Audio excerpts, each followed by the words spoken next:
Hello and welcome to कुछ अनकही कुछ अनसुनी। तो आइए शुरुआत करते हैं एक और कुछ अनकही कुछ अनसुनी कहानी से। Stay tuned for more updates.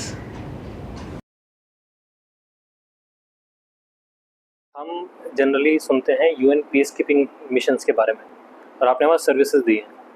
आप सोमालिया गए थे। तो वहाँ पर क्यों, सोमालिया वहाँ पर जाना क्यों हुआ आपका? यूनाइटेड नेशंस के बारे में आप सब लोग जानते हैं। तो and United Nations is a body where it is subscribed by various countries which are member countries. So India also wanted to play a very lead role in the international arena, and what better than showing oneself up in a UN mission by physically sending troops and all that. So I think I was very young at that time. I was a captain, but now I can understand in the hindsight the people who were at the helm of the affairs must have thought that by sending a contingent we are conveying a great meaning to the world that India has arrived. And probably the Somalian contingent of India was one of the largest contingent in Somalia, and we got a lot of accolades for that, that Indians have come in a big way to sort out and to improve a country which has gone downtrodden. Somalia had actually become war torn. There were a lot of infighting.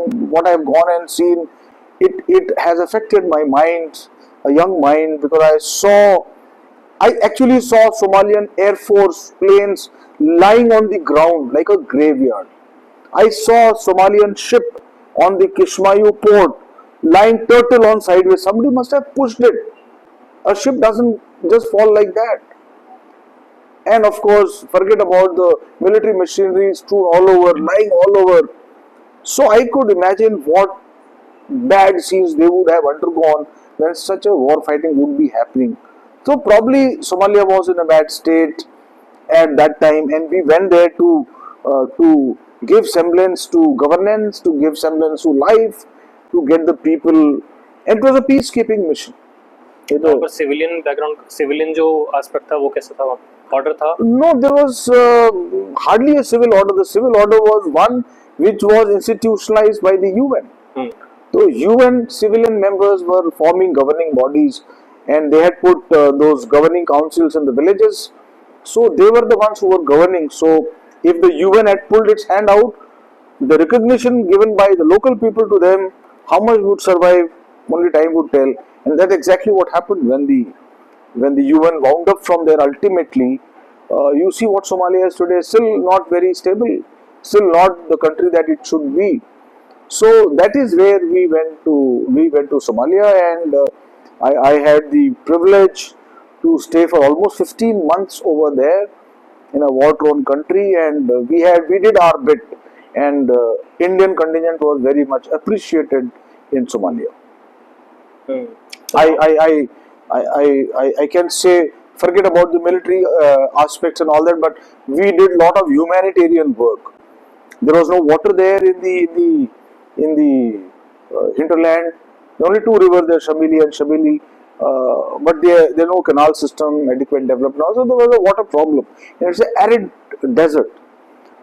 So we dug water holes. Our engineer teams dug water holes and gave them water in our area of responsibility. So it was a very good work. People liked it, and wherever we went, people were in great demand of water. So we were supplied those bottled waters, and initially, out of courtesy, we used to give them water, but it became so synonymous. Whenever they used to see Indians and our Indian flag flying on the vehicle, they will say India water, India water. So the word India water became synonymous over there, and it felt so good that it got into their brains, India water. And we did give them a lot of aids, help. We looked after their hospitals. Our hospital staff was there, which was very much like, talking about hospitals. I was personally involved in. I was a pilot there. I was flying at that time, along with my co-pilots in my unit. So one day I got the opportunity to carry out a medevac. Medevac is medical evacuation. Generally, medevacs used to be an evacuation after some military ambush or some assault somewhere. So and luckily I was on duty. It just happened to be that I was on duty along with another friend of mine, and both of us immediately took off. But we were surprised when we landed. I mean, in that village, there was no casualty, nothing. And there was nobody much aware also that there is a helicopter which is coming to pick up some casualty. So we tried to find out from people who's the casualty, whom do we have to pick up. So once some authority came, sir, wait, there is a patient who's coming. So it was a medical patient who was coming.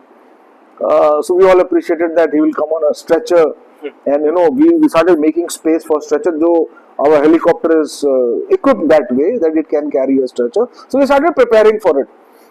And when the stretcher didn't come for about 10-15 minutes, then we said, it's evening time, we are running out of time. So then we saw one lady coming, huge lady, and probably by the look of it, it appeared that she was pregnant. And she was walking. And she started coming to the helicopter. We were telling her, stop, you can't come. So she said, patient, me. But they were not unknowingly, patient. We asked from the interpreter, is she the patient? So he said, yes sir, she is the patient. She is about to deliver babies, and there is no facility in this village. And the doctor says that she has got probably twins or more. There is not even facility to establish that. And now I looked at my other pilot. I said, yeah, what if she delivers en route? Because the helicopter vibrates and she is in the final stages as per them.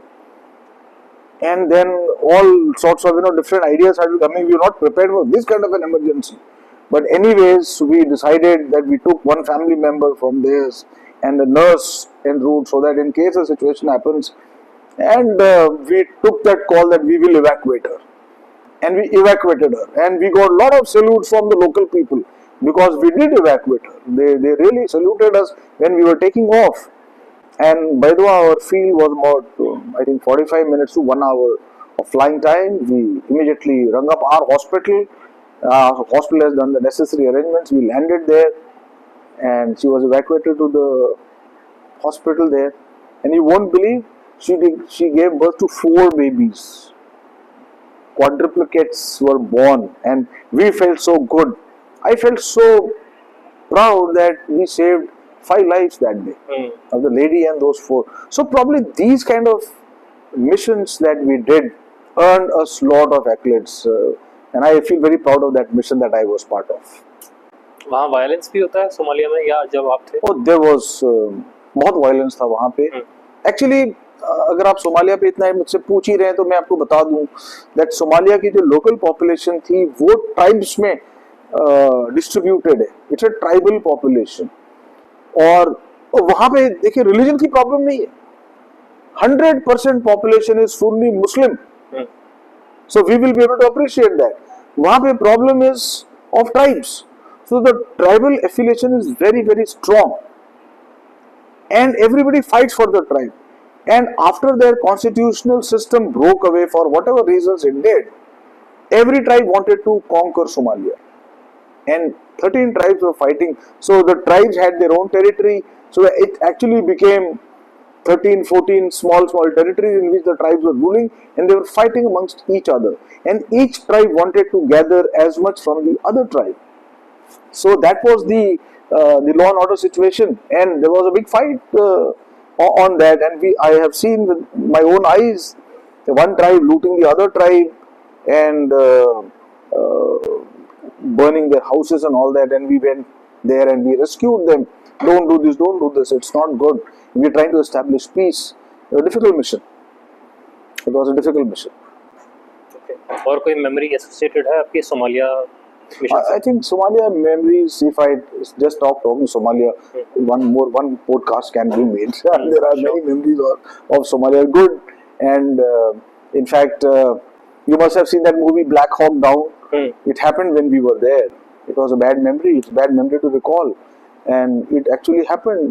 And we being pilots, we were always told that in case, because machine flying in the air can go bad any time, and we had to do forced landing. If you land anywhere in Somalia, it was a forced landing anywhere. So a pilot was more scared of carrying out a forced landing because people won't understand that you are flying for their good. I have flown to protect their refugee convoys. I have flown to give them support. I have flown for these medical evacuations. I have flown for bringing out their casualties. I have flown for supporting them in so many ways. But I don't know the local people knew about it or not. So if I happen to be in that situation where I fall, it's their perception whether they think me as their friend or they think me as their enemy, because all kinds of things were going on there. There was a lot of confusion and those times. So they were tough days. आपकी flying की journey कैसे शुरू हुई? आप तो as we understand कि आप तो आर्मी में, तो army yeah, so army has got a aviation wing. Today it is well established called army aviation. So and in those days, army aviation was in the formative stage. As I told you, I was young. My father was with the Air Force, so I always had a liking for flying.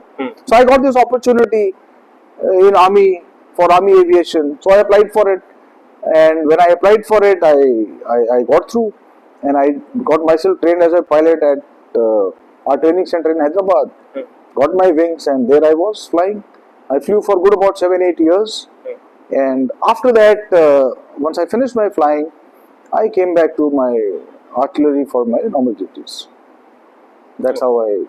So many people ask me this question: that how did you fly in the? Yeah. So flying कैसा था in general? Very good. Flying was very good.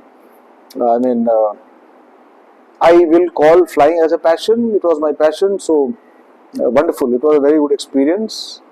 In my time, we used to have the flying with fixed wings before we went on to helicopters. So I have been privy to certain hours of flying which were on fixed wing. I was trained in fixed wing, and there is something called as solo. Solo means when you clear the flying for the first time, you are alone in the air with the aircraft. And being alone in the air with the aircraft is a fantastic feeling. And the first feeling what I had, I can never forget that. So we flew that, and there were a couple of more solo sorties thereafter. And so flying single in the air, only a fixed wing pilot can experience that. And I have a little experience, because then soon I was converted to helicopter flying, which was our mainstay flying, and we did extensive helicopter flying thereafter. मैंने जब first time गाड़ी चलाई थी ना, तो गाड़ी मैंने मुश्किल से 50 मीटर चलाई थी, और उसके बाद मैंने ब्रेक मारी थी, क्योंकि वो फीलिंग नहीं मुझे पहले ही पता थी कैसे गाड़ी में बैठ के चलते हैं, वरना आप जल्दी पैदल से चलते हैं। तो जब आपने हेलीकॉप्टर चलाया था, तो वो जो फर्स्ट वाली फीलिंग थी वो आपको कैसी थी?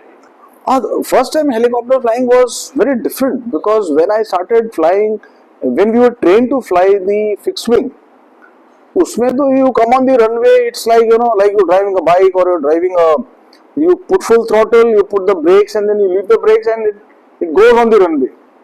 And so there is a different feeling. But in helicopters, the controls are like, there is a cyclic, there is a collective. So it's a platform which is dangling in all three directions. And having done the basic flying and learned the accolade that you can fly, and then when you come and fly the helicopter, you realize यार तो कुछ आता ही नहीं है. How to make the helicopter stable? It was very difficult to understand कि will we ever be able to fly or not. But then, as they say, flying is intuitive, it's instinct. If you have that thing in you, if you've done your basic flying and all that, one fine day every pilot will tell, yeah, aaj I could do it. Because it is just trying to control your actions of controls with the balance of the mind, because you have the balance here behind the ear, your stride balance. This thing वो sync हो जाता है platform, then you can actually fly with a finger also. It's that simple.